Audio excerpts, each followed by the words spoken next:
Alors bonjour, nous revoici dans une nouvelle vidéo qui a pour titre « Comment insérer un dialogue dans un récit et comment écrire un dialogue ».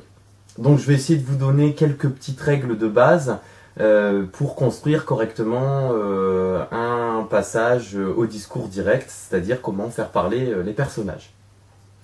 Alors bien sûr, avant d'écrire un dialogue, première chose à faire, c'est écrire un petit texte narratif dans lequel on va mettre vraiment les circonstances du dialogue, c'est-à-dire quels sont les personnages qui vont parler, où ça se passe et quand ça se passe, hein, c'est-à-dire donner un petit peu la situation d'énonciation. Ensuite, on termine le petit texte narratif par une phrase dans laquelle on va y introduire un verbe de parole. Alors vous savez, il existe énormément de verbes de parole. Hurler, vociférer, crier, balbutier, voilà, il y en a énormément.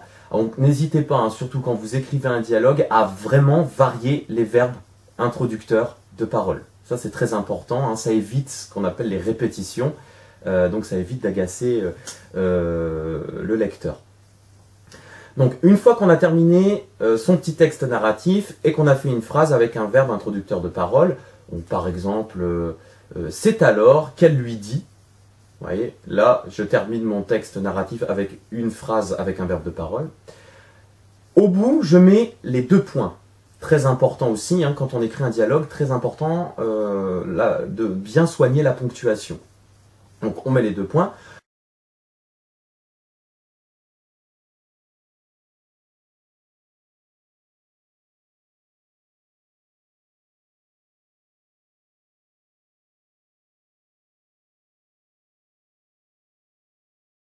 Ensuite, on va à la ligne.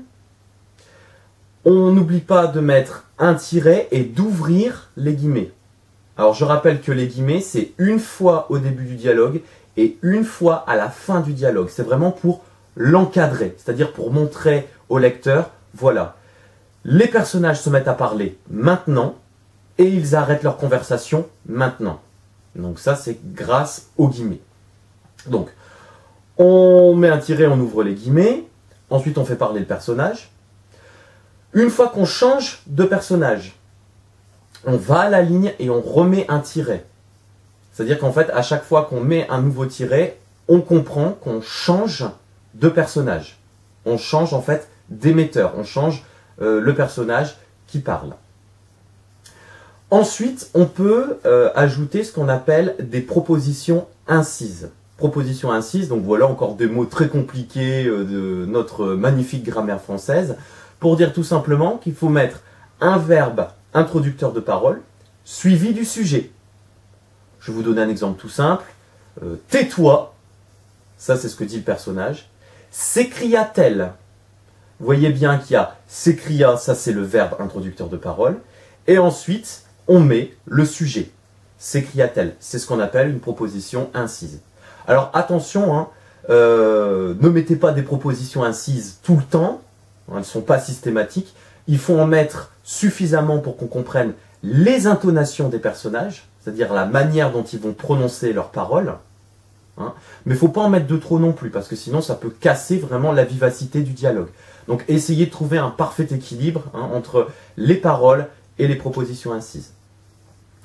Autre chose aussi qui est intéressant quand on écrit un dialogue, c'est de rajouter, après la proposition incise, une intonation très précise. Donc on va essayer de compléter la proposition incise avec une émotion, mettre un petit peu de lyrisme là-dedans, un petit peu d'expression émotionnelle.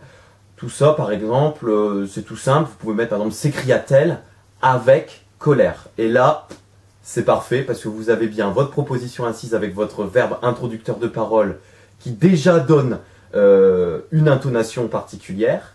Et ensuite, on rajoute une émotion grâce au mot « avec ». Voilà, donc on change de tiret à chaque fois qu'on change de personnage. On n'oublie pas ces guillemets au début du dialogue et à la fin du dialogue. Hein, ça ne sert à rien d'en mettre à chaque réplique, c'est pas le but du tout. Et on met de temps en temps, mais pas trop, mais de temps en temps, on met des propositions incises, c'est-à-dire verbe introducteur de parole suivi du sujet Et ensuite, on peut la compléter avec une émotion.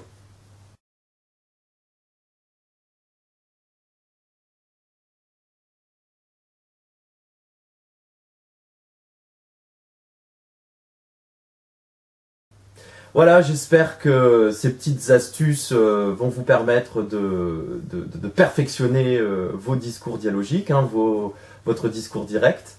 N'hésitez pas, encore une fois, à vous abonner à ma chaîne YouTube et lâcher des commentaires pour rajouter des choses ou pour débattre ou si vous avez une question particulière sur l'écriture d'un dialogue.